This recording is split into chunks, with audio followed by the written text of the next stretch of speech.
ಇನ್ನು ದಕ್ಷಿಣ ಕನ್ನಡದ ಪಕ್ಕದ ಜಿಲ್ಲೆ ಉಡುಪಿಯಲ್ಲೂ ಕೂಡ ಧಾರಾಕಾರ ಮಳೆಯಾಗ್ತಾ ಇದೆ. ಧಾರಾಕಾರ ಮಳೆಗೆ ರೈಲ್ವೆ ಬ್ರಿಡ್ಜ್ ಅಂಡರ್ ಪಾಸ್ ಜಲಾವೃತವಾಗಿದೆ. ಉಡುಪಿಯ ಬ್ರಹ್ಮಾವರದ ರೈಲ್ವೆ ಬ್ರಿಡ್ಜ್ನಲ್ಲಿ ಈ ರೀತಿಯಾಗಿದೆ. ರೈಲ್ವೆ ಬ್ರಿಡ್ಜ್ ಬಳಿ ರಸ್ತೆ ಮೇಲೆ ನೀರು ಹರಿತಾ ಇದೆ. ಇನ್ನು ಉಡುಪಿ ನಗರ ಸಮೀಪ ಕಲ್ಸಂಕದಲ್ಲಿ ಹೋಟೆಲು ಮತ್ತು ಲಾಡ್ಜ್ಗಳಿಗೆ ನೀರು ನುಗ್ಗಿದೆ. ಕೃಷ್ಣಮಠ, ಕಲ್ಸಂಕ, ಬೈಲಕೆರೆ ಭಾಗದ ಕೆಲ ಮನೆಗಳು ಜಲಾವೃತವಾಗಿದೆ. ಲಾಡ್ಜು, ಹೋಟೆಲ್ನ ಬೇಸ್ಮೆಂಟಿಗೆ ಮಳೆ ನೀರು ನುಗ್ಗಿದೆ. 2 ಪಂಪ್ಗಳ ಮೂಲಕ ನೀರು ಖಾಲಿ ಮಾಡುವಂಥ ಕೆಲಸ ಆಗ್ತಿದೆ. ಸದ್ಯ ನೋಡ್ತಾ ಇದ್ದೀರಿ, ಇದು ಉಡುಪಿ ನಗರದಲ್ಲೂ, ಉಡುಪಿ ನಗರದ ಹೊರಭಾಗದಲ್ಲೂ ಕೂಡ ಒಂದಿಷ್ಟು ಸಮಸ್ಯೆಗಳಾಗಿದೆ.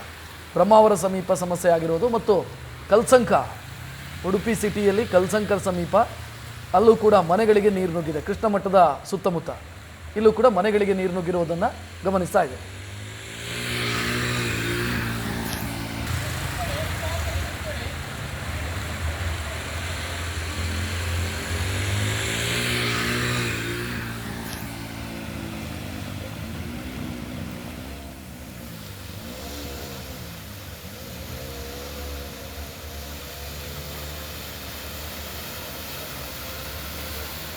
ಉಡುಪಿಯಲ್ಲಿಯ ಪರಿಸ್ಥಿತಿಯ ಬಗ್ಗೆ ನಮ್ಮ ಪ್ರತಿನಿಧಿ ಪರೀಕ್ಷಿತ್ ಗ್ರೌಂಡ್ ರಿಪೋರ್ಟ್ ಕೊಟ್ಟಿದ್ದಾರೆ, ನೋಡೋಣ. ಕಳೆದ ರಾತ್ರಿ ಸುರಿದ ಮಳೆಗೆ ಉಡುಪಿಯ ಚಿತ್ರಣ ಬಹುತೇಕ ಬದಲಾಗಿರುವಂಥದ್ದು ನೀವು ನೋಡ್ತಾ ಇರ್ಬೋದು. ಇದು ನಿಡಂಬೂರು ಹಾಗೂ ಮಠದಬೆಟ್ಟು ಭಾಗದ ಚಿತ್ರಣ. ಸಂಪೂರ್ಣವಾಗಿ ಈ ಭಾಗದ ತಗ್ಗು ಪ್ರದೇಶ ಏನಿದೆ ಸಂಪೂರ್ಣವಾಗಿ ನೆರೆಯಿಂದ ಆವೃತವಾಗಿರುವಂಥದ್ದು. ನಿನ್ನೆ ರೆಡ್ ಅಲರ್ಟ್ ಇತ್ತು, ಇವತ್ತು ಕೂಡ ರೆಡ್ ಅಲರ್ಟ್ ಇದೆ.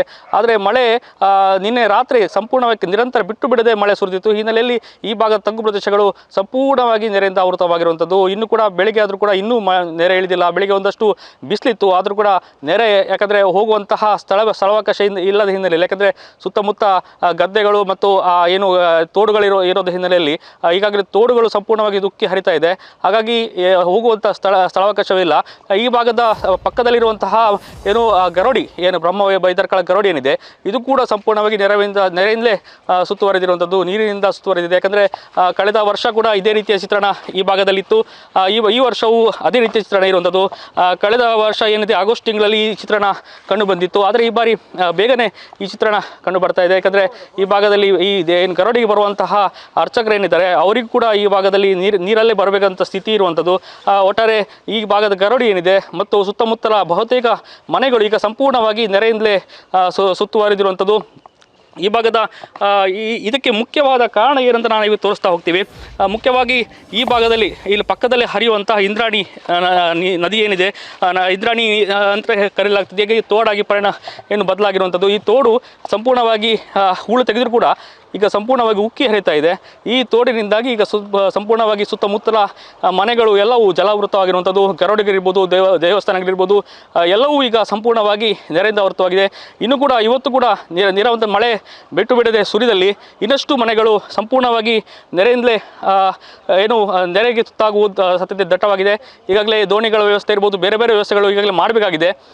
ನಗರಸಭೆ ಇರ್ಬೋದು, ಜಿಲ್ಲಾಡಳಿತ ಇರ್ಬೋದು, ಇಂತಹ ಬಹುತೇಕ ತಗ್ಗು ಪ್ರದೇಶಗಳ ಬಗ್ಗೆ ಗಮನ ಹರಿಸಬೇಕು. ಹೀಗಾಗಿದ್ರೆ ಮಾತ್ರ ಈ ಭಾಗದ ನಿವಾಸಿಗಳನ್ನು ಸ್ಥಳಾಂತರ ಮಾಡಲಿಕ್ಕೆ ಸಾಧ್ಯ. ಈಗಾಗಲೇ ಇನ್ನೂ ಕೂಡ ಯಾರು ಕೂಡ ಸ್ಥಳಾಂತರ ಆಗಿಲ್ಲ. ಕೆಲವು ಮನೆಗಳಷ್ಟೇ ನಿವಾಸಿಗಳನ್ನು ಮಾತ್ರ ಸ್ಥಳಾಂತರ ಮಾಡಲಾಗಿದೆ. ಇನ್ನಷ್ಟು ನಿವಾಸಿಗಳು ಈಗಾಗಲೇ ಅತಂತ್ರರಾಗಿದ್ದಾರೆ. ಮಳೆ ಇನ್ನಷ್ಟು ಮುಂದುವರಿಯುವ ಸಾಧ್ಯತೆ ಇದೆ. ರೆಡ್ ಅಲರ್ಟ್ ಕೂಡ ಮುಂದುವರಿಯಬಹುದು. ಹೀಗಾಗಿ ಜಿಲ್ಲಾಡಳಿತ ಹಾಗೂ ನಗರಸಭೆ ಈ ನಿಟ್ಟಿನಲ್ಲಿ ತುರ್ತು ಕ್ರಮ ಕೈಗೊಳ್ಳಬೇಕಾಗಿದೆ. Parikshit Shet, news first, Udupi. News first, ನಿರ್ಭೀತಿಯಿಂದ ನಿಮ್ಮ ಪರವಾಗಿ.